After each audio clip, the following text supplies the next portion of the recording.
Good morning kapamilya, yan po yung ating talong update sa ating tanim na talong. Ayan po yung ating talong kapamilya. Bilog po ito mga kapamilya ha. Yung talong natin na bilog kita nyo naman may mga pailan-ilan na siyang bunga. At tingnan nyo nakakatuwa naman makita tong ating mga pananim kapamilya. At yan siguro blessings na yung ating talong ang kanyang ibibigay. Kaya yan kapamilya, naku, napakagandang makita pag mga ganito tayong pananim tapos may mga bunga na siyang maliliit. Kaya naman, ayan ang kainaman pag may mga tanim tayo na ganito nung naitanim natin o mini-maintain na lang po natin yung paglilinis pero siya naman ready na rin siyang mamigay ng kanyang mga. Kaya ayan ang maganda pagka may mga pananim tayo susuklian din niya tayo ng kanyang bunga pagka yan nagtuloy na yung kanyang pamumulaklak. Kaya ayan kapamilya, meron na po tayong talong at ito, alam nyo po ba to kapamilya na matagal ang buhay ng talong pagka yan naitanim natin. At pag hindi mo yan tinatanggal buhay pa rin yan. At matibay to sa init kapamilya kahit natag-araw ito kaya niyang mag-survive. Hindi katulad ng mga ibang pananim na pag mainit.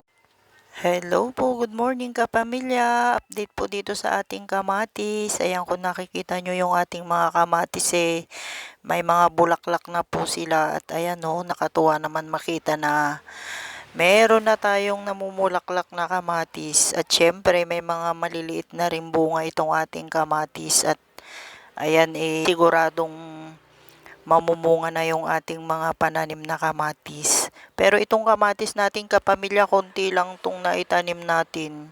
Kaya pwede na rin kasi may panggamit lang tayo. Kaya yan kapamilya yung ating mga kamatis. Excited na tayong mamitas niyan pagka yan namunga. Pero kahit na ganyan kasi matataas kamatis natin, maglalagay din tayo ng trellis nito.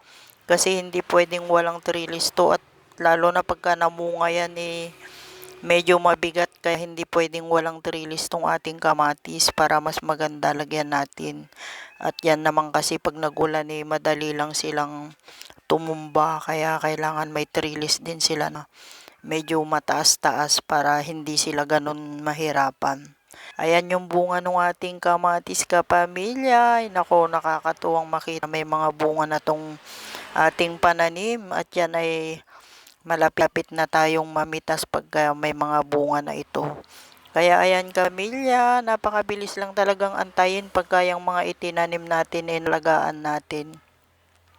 Kaya ayan po, nako, yung kamay kong marumi, ayan talaga yung kamay nung gardinera natin. Pasensya na, laging marumi ang kamay pagka nandito tayo sa ating garden. Ayan po, at nakakalibang na makita mo yung mga pananim natin na may mga ganyan. Kaya napakasarap sa pakiramdam na yung mga pinaghirapan mo makikita mong may mga bunga na, namumulaklak na, malalaki na sila. Ayan po, at tunay nga namang nakakalibang pag may mga ganyan tayong pananim. At malaki na naman yung magiging pakinabang natin yan kapamilya at isa rin sa mahal na bilihin ngayon. Kaya maganda may mga tanim po tayong ganyan. Ayan po yung ating mga kamatis kapamilya. Good morning everyone! Kamusta ka pamilya? Ayan, harvest time na naman po nung ating mga sili.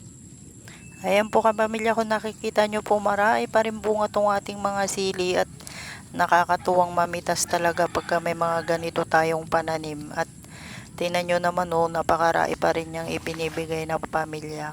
Alam nyo po ba kapamilya na itong sili na natin ito napaka-useful sa ating kusina kahit anong iluto natin at kahit anong lutuin na gusto natin lagyan sili.